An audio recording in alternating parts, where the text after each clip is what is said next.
Well, you're just in time for the Younib TV news at 1. My name is Peninah Wachera. Today we've got a lot lined up for you, including the shooting of a 17-year-old student in Majengo, Shauri Moyo. But first, let's get to the highlights.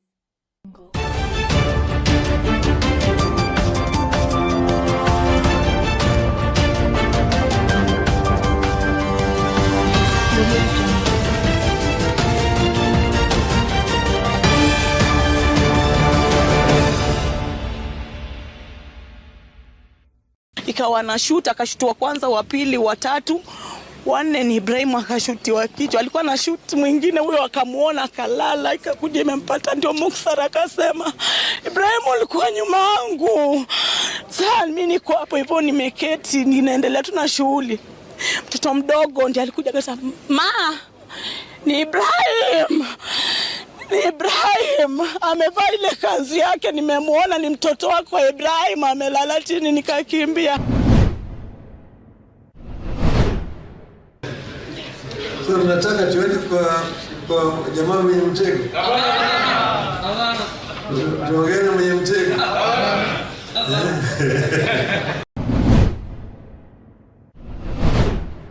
Of course, lobbying for specific committees, maybe perhaps out of their expertise or interests or whatever reasons, Honorable Speaker.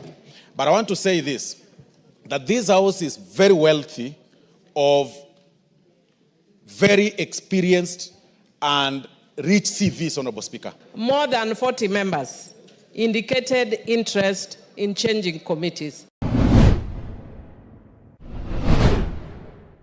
In this time of Lent, let everyone change their ways. I first, then you.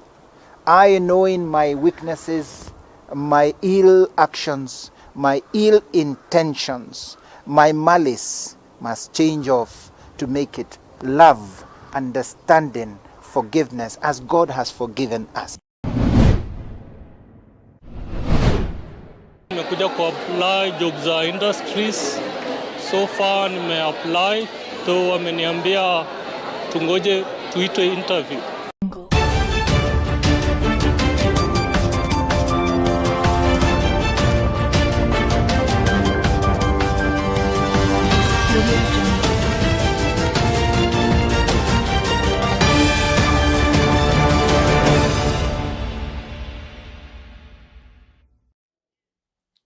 Moving on swiftly, tensions are still high in Majengo area, Shauri Moyo, following a tragic altercation between citizens and police enforcement that lasted through much of Wednesday.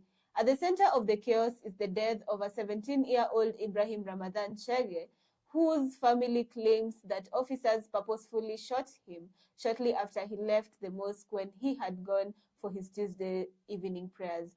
According to the police, Ibrahim was shot during a fight after his friends attempted to stop his arrest. The police alleged that he was carrying bang. Ikawa na shoot, akashutua kwanza, wa pili, wa tatu, wanne ni Ibrahim akashutiwa kichwa. Alikuwa na shoot mwingine, huyo akamuona akalala, ikakuja imempata, ndio Muksara akasema Ibrahim ulikuwa nyuma yangu. Sasa mimi niko hapo hivyo nimeketi ninaendelea tu na shughuli. Mtoto mdogo ndiye alikuja akasema ma ni Ibrahim.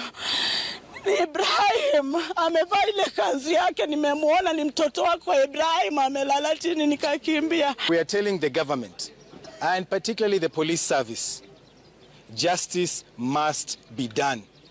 You cannot kill youth every other day and then the regime is not doing anything to hold the killer police officers to account. Mimi sasa sijaenda kazi, unasikia venye kunalia huko. Unasikia venye kunalia huko juu.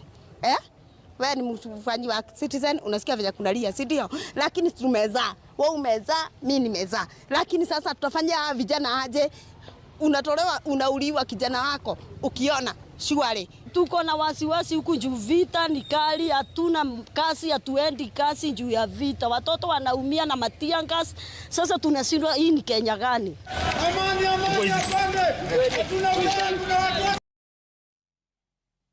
On to politics. ODM leader Raila Odinga held consultative meetings in Wachera County, where he spoke with local leaders and citizens.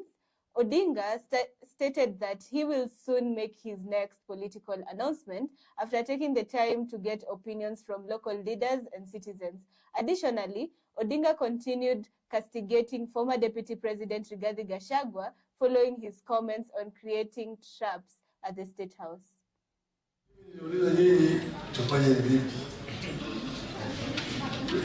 Yule jamaa mwingine alikuwa anasema ati ameweka mtego.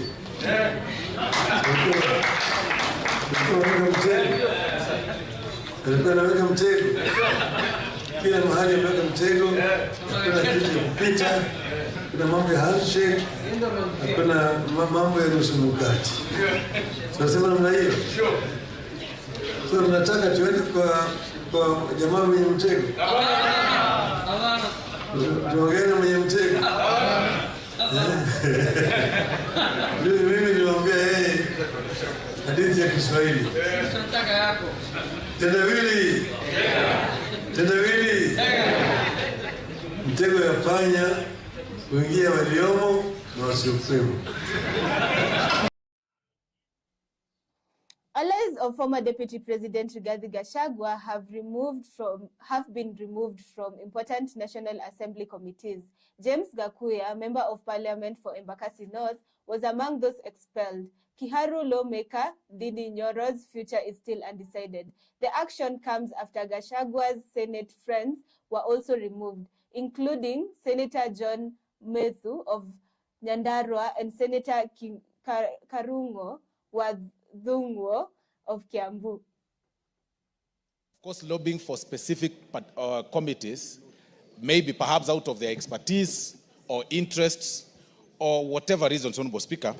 But I want to say this, that this House is very wealthy of very experienced and rich CVs, Honorable Speaker. More than 40 members indicated interest in changing committees. And Mr. Speaker, with that in mind, and again, I think the majority whip indicated that most members were interested mainly or primarily in 4 committees. Speaker, it will not be in order to continue with whatever is happening here, because it is okay to remove me. It is within the procedure and rules. These standing orders, Mr. Speaker, you are one of the creators of these standing orders. I have used them for the last 12 years. I was a whip of our county assembly, so I know how to use standing orders. You cannot remove me without, I need letters written to me.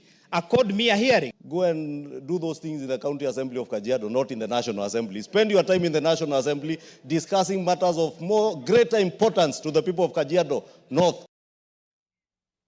The Archbishop of the Catholic Church, Diocese of Nyeri, Anthony Muheria, has asked Kenyans and leaders to change their attitude towards Kenya and each one to take responsibility for changing the nation instead of pointing the finger at each other. Speaking at the Wednesday Special Mass of Ashes at Our Lady of Consolata Church in Nyeri, Muheria asked Kenyans to have hope and pray for the nation in order to live in the year's Lenten season theme, the Kenya we desire.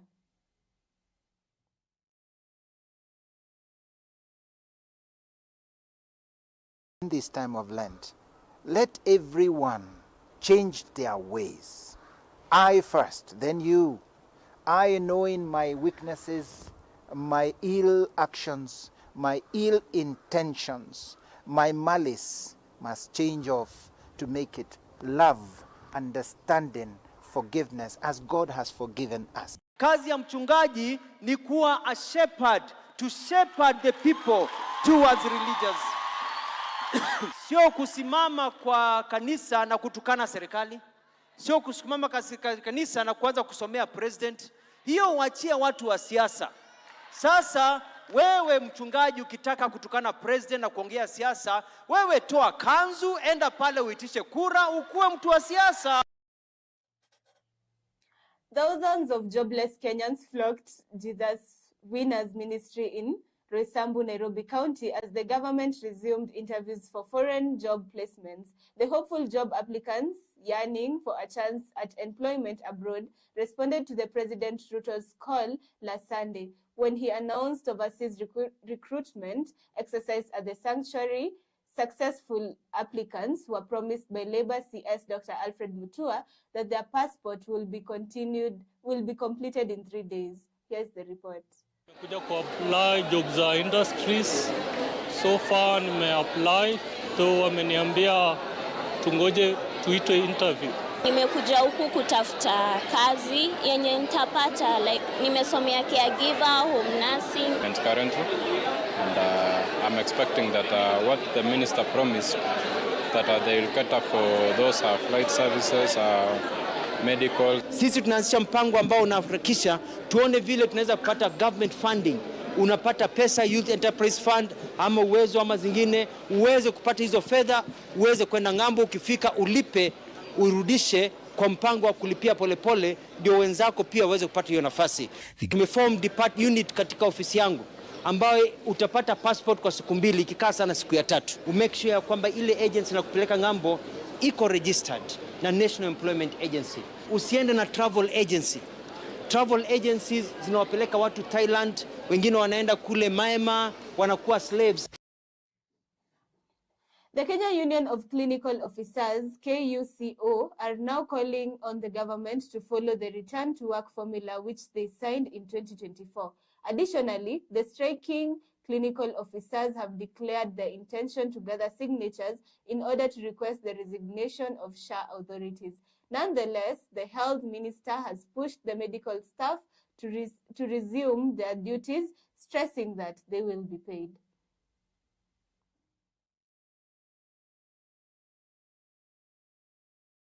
Patients out there are suffering, so if they are on salary, then they need to serve the Kenyan population, even as we engage their leaders to ensure that their concerns are addressed. Sisi sio waimbaji, hatujakuja kucheza dombolo. Sisi ni watu werevu, hatujakuja hapa kwa sababu ya majibizano. Level of the internship to those who are retiring and to the higher specialists. And the reason we are here today, as we always say, it is not because we like walking under the sun. It is also not because we like dancing on the roads. It is because our dignity has been threatened as a profession. On to sports news. Sebastian Coe, head of the World Athletics Organization, is in the nation to monitor Kenya's effort against doping in sports. There were 2 things discussed when Coe met with Salim Vuria, the Cabinet Secretary of Sports, regarding the doping in Kenya. The two talked about the monitoring system that have been established, the prevention of gender-based violence, which has shaken the athletics family due to the rise in cases nationwide. The government has spent over 600 million shillings on raising awareness.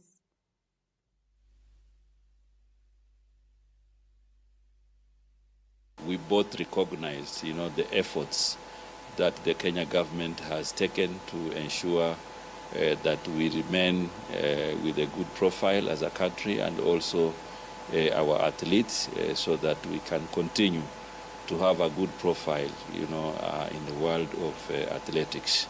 I know the Athletic Integrity Unit, which is the independent organization within World Athletics that monitors and does all our testing programs, is very satisfied by the progress that is being made. The sports news brings us to the end of the Younib TV Live at 1 with me, Peninah Wachera. I hope that you will continue following our programs here at Younib TV. Do have yourself a beautiful afternoon.